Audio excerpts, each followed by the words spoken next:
At 0150 Greenwich Mean Time this morning, an Iranian ballistic missile lifted off from Khuzestan Province. Kuwaiti air defenses tracked it, intercepted it. No casualties, no damage. The IRGC released a statement within minutes. The strike, it said, was a response to American aggression near Bandar Abbas airport. The attack was a warning. Any further American action would face a more decisive response. 4 hours earlier, CENTCOM shot down 4 Iranian one-way attack drones near the Strait of Hormuz, then struck the ground control station in Bandar Abbas that was preparing to launch a 5th. A Pentagon official issued a statement immediately after. The actions were, quote, measured, purely defensive, and intended to maintain the ceasefire. Both sides fired. Both sides called it defense. Both sides said the ceasefire is still in place. This is not a contradiction. It is a doctrine. And almost nobody explaining this conflict is actually explaining the doctrine. By the end of this video, you will understand 3 things. First, what a ceasefire actually is under international law, and why it is not what most people think it is. Second, how the United States has been striking Iran every 3 days under a legal framework that makes every single attack entirely consistent with the ceasefire it signed. Third, why Iran's lawyers have been reading the exact same framework and using it to hit back, and why the whole structure is now holding by one thread that nobody in Washington wants to pull. Start with what a ceasefire is not. Because the word in common use and the word in military law are not the same thing. Most people hear ceasefire and picture 2 sides putting their guns down. Both armies stop. A line gets drawn. Diplomats fly in. Nobody shoots. That image is accurate for exactly one narrow scenario. A ceasefire that ends the underlying armed conflict. A peace agreement. A surrender. A formal termination of hostilities. The ceasefire the United States and Iran signed on April 8th, mediated by Pakistan, is none of those things. It is a suspension of active offensive operations. It does not end the war. It does not end the state of armed conflict between the 2 parties. It does not remove either side's legal right to use force in self-defense. The West Point Lieber Institute, which is where the American military trains its lawyers, put it directly in a published analysis. A ceasefire does not conclusively terminate hostilities. During a ceasefire, the terms of the agreement, not peacetime rules, govern the authority to use force. The peacetime prohibition on the use of force only resumes when the parties are no longer engaged in armed conflict at all. The United States and Iran are still engaged in an armed conflict. They agreed to pause. They did not agree to end it. That distinction carries enormous legal weight, and it explains everything that has happened in the past 72 hours. Now look at the specific legal tool CENTCOM has been using, because it is not new. It is not improvised. It is not a loophole someone discovered last week. It is 187 years old, and it has the United States name on the founding document. In 1837, American irregular fighters crossed into Canada and attacked British-aligned forces using a ship called the Caroline. The British burned the ship. The American and British governments exchanged diplomatic correspondence for years afterward, arguing about when exactly a nation is allowed to strike preemptively, before an attack happens, rather than retaliating after the fact. The resolution they reached is now called the Caroline Doctrine. It is part of customary international law. The International Court of Justice reaffirmed it in the 1986 Nicaragua ruling. Every military legal officer in the United States Armed Forces studies it. Every operational commander who has ever ordered a preemptive strike has relied on it. It is the legal spine of anticipatory self-defense, and it has been used to justify American military action in at least 4 separate conflicts since the Cold War ended. The Caroline Doctrine says anticipatory self-defense, striking before you get hit, is lawful when 3 conditions are met.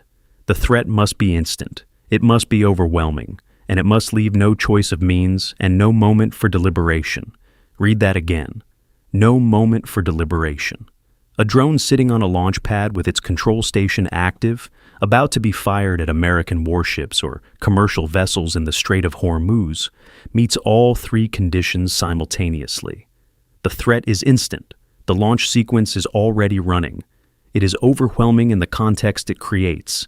A drone aimed at a warship or a tanker is a lethal weapon in flight the moment it launches, and it leaves no moment for deliberation. By the time the drone is airborne, the intercept window is measured in seconds, not minutes. The command to fire has to come before the drone leaves the ground, or it does not come in time. CENTCOM did not wait for the fifth drone to launch. It struck the control station while the drone was still on the ground. Under the Caroline Doctrine, applied during an active armed conflict under ceasefire terms that explicitly preserve the right of self-defense, that action is legal. Not arguably legal, clearly legal. The same framework the Americans used to justify killing Qasem Soleimani in January 2020 over the claim of an imminent threat.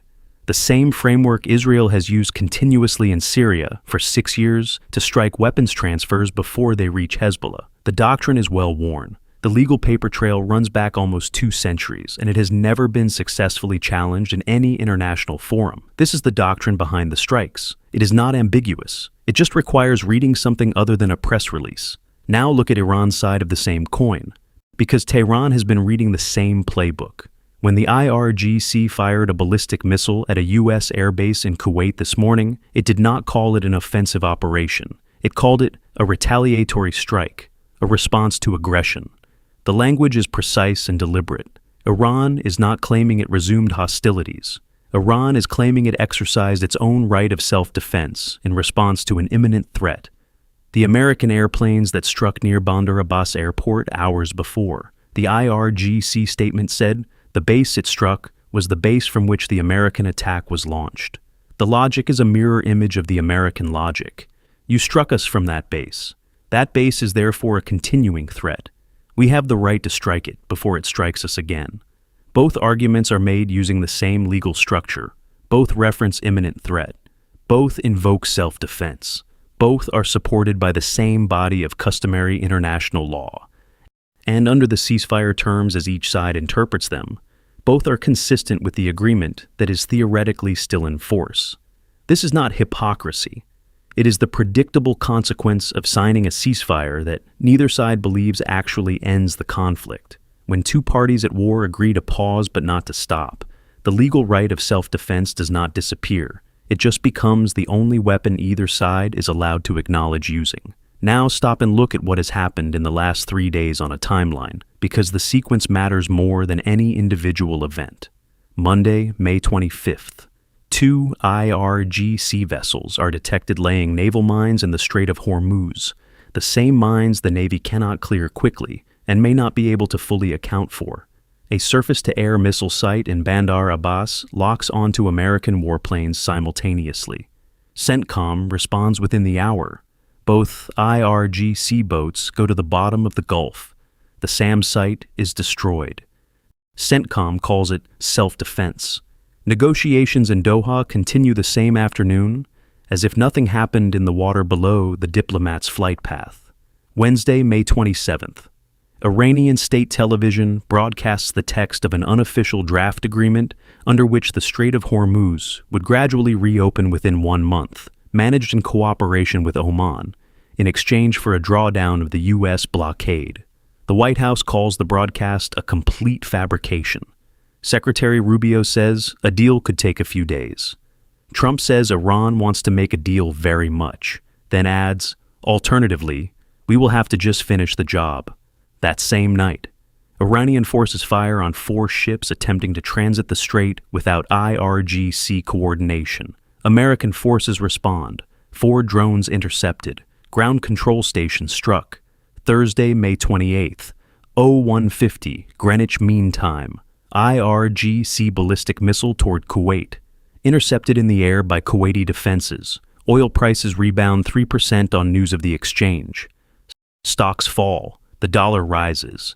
Every financial market on Earth is now pricing in the probability that this ceasefire collapses today. Not next week. Today. Here is the thing nobody wants to say clearly.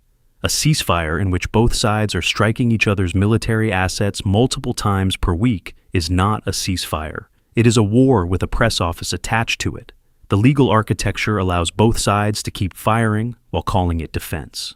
The diplomatic architecture allows both sides to keep negotiating while calling each exchange a violation. The result is a situation in which the conflict continues at full operational tempo, while everyone with a seat at the table claims they are working toward peace. That is not an accident. It is a calculated equilibrium that both sides have found useful. For now, Iran is using the ceasefire to buy time on its economic clock. The naval blockade that began April 13th is costing Iran an estimated $500 million per day, according to CENTCOM figures. Every day the ceasefire holds without a formal deal is a day Iran is not hemorrhaging money at full open war rates because the blockade has developed holes. 26 ships bypassed the blockade in the past week, according to Lloyd's List data. Each one carries cargo that partially offsets the economic pressure. At $500 million per day in losses, even a partial reduction matters. The ceasefire is not free for Iran, but it is cheaper than the alternative. The United States is using the ceasefire to maintain military pressure without triggering the full resumption of hostilities that 40 American allies have said they will not support. The UK refused to join the blockade. France called it militarily unrealistic. The ceasefire gives Washington a framework to keep striking while maintaining the diplomatic posture that the war is paused. Without it, the Americans are running an active war alone. With it, they are running an active war while claiming to prefer peace. The distinction is politically essential, even if it is militarily meaningless. Both sides need the ceasefire. Neither side wants to be the one who officially ends it. So, both sides keep firing and calling it defense. Here is where this matters beyond the lawyers and the diplomats. 3 months into this conflict, the Strait of Hormuz is still not open. The normal flow through the strait is over 130 ships per day. The current rate, even with the IRGC managing a trickle of permitted vessels, is a fraction of that. Global oil is still above $100 per barrel. Gas in the United States is still at $4.13 per gallon, up 38% since February. Every day that the ceasefire holds without a resolution is another day that number does not go down. The economic pressure is not just on Tehran. It is on every refinery, every trucking company, every family filling a gas tank from the Gulf Coast to the Korean Peninsula. The ceasefire that both sides call a path to peace is also the structure that keeps the global economy in the condition it has been in for 3 months. And neither side is in a hurry to change that. If the alternative is a deal, they cannot sell it home. There is a historical parallel the Pentagon knows well, and that almost nobody covering this conflict has connected to what is happening right now. 1953. Korea.